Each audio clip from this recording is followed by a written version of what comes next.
understanding the spread of Christianity. But before that, let's focus and dive into how Roman Empire was initially against the philosophies of Christianity, but slowly and gradually under the rule of Constantine I, Christianity was legalized and Constantinople, the city, emerged into power. So to begin with, as we said, after the death of Christ, Jesus Christ, three of his followers, Peter, Paul, and John, started to spread the ideas of Christianity into the then Roman Empire. However, in the beginning, the Romans believed that Christians were disloyal, they were unpatriotic, and they did not wanted Christians to enter into the Roman space. There was a fire which broke into Rome under the rule of Nero in 62 AD. It was then that Saint Paul's was killed, and the people of Rome believed the Christians responsible for it. So Christians were persecuted at a huge extent. A lot of them were burnt alive. Many of them were thrown into amphitheater for the wild animals. Many of the Christians were tortured, and Diocletian, who was the ruler of Byzantine, called off people from army, from public offices, the people who were Christians. Also, even the free Christian slaves were refused. So that was a kind of feeling among the common people of Roman Empire during that time. But later on, there were certain edicts which were issued.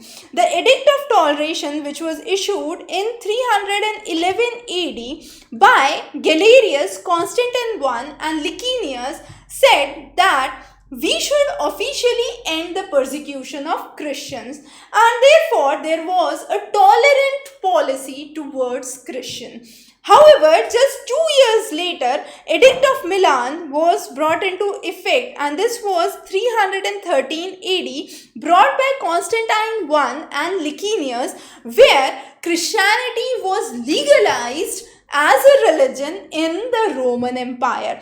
As you can see in this map, the then Roman Empire included most of the regions of France, Germany, Austria, Italy, Greece. Then we have the regions of Judea, the regions of Turkey, and the northern part of Africa. So in this whole region, Christianity was legalized under the Edict of Milan, issued by Constantine I and Licinius.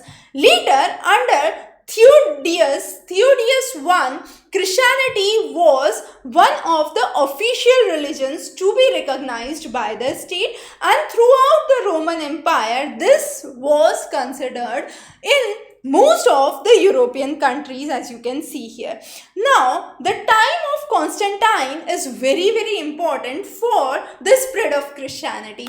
He established Christianity and introduced numerous laws that supported the Christian moral teachings. One of those most important one is the Sabbath, which is the custom of observing Sunday as one of the holy days, and therefore Sabbath became a popular concept under Emperor Constantine I.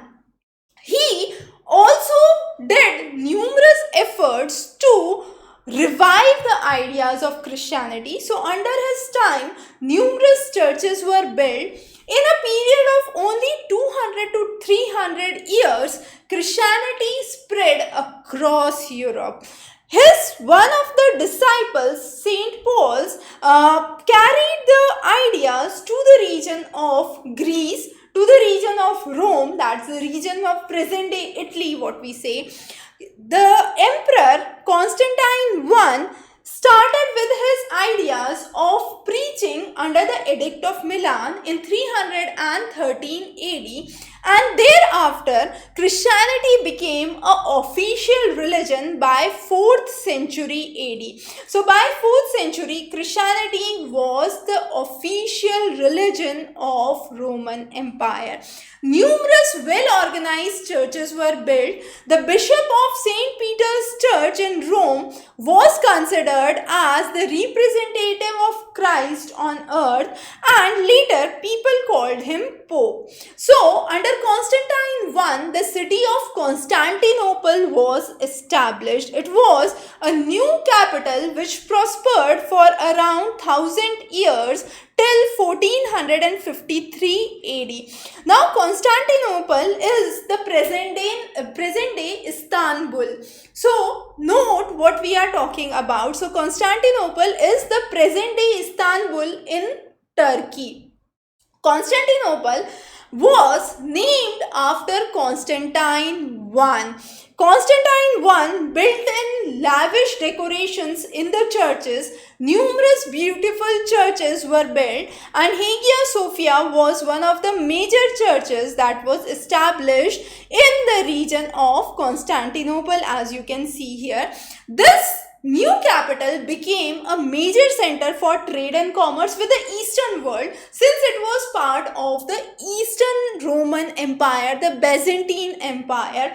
So trade relations with, let's say, countries like India started to grow. Monetary stability was seen in the region, and this economic stimulus was basically responsible for the growth and the prosperity of the region. So trade relations became very strong with East. Also at this point, population started to rise. New governing class arose within the people, and there was a requirement for new senate to be built. So relations with the Eastern world improved. There were better trade, better commerce, better economic perspectives, and this region of Constantinople flourished. Later on, we have seen that the decline of Roman Empire took place, but during the period of Constantine, as we have seen, the region of Constantinople grew, and this was one of the reasons where Christianity was legally accepted as an official religion in the Roman Empire, and numerous churches and practices became the focus, since it was the region of Eastern Roman Empire.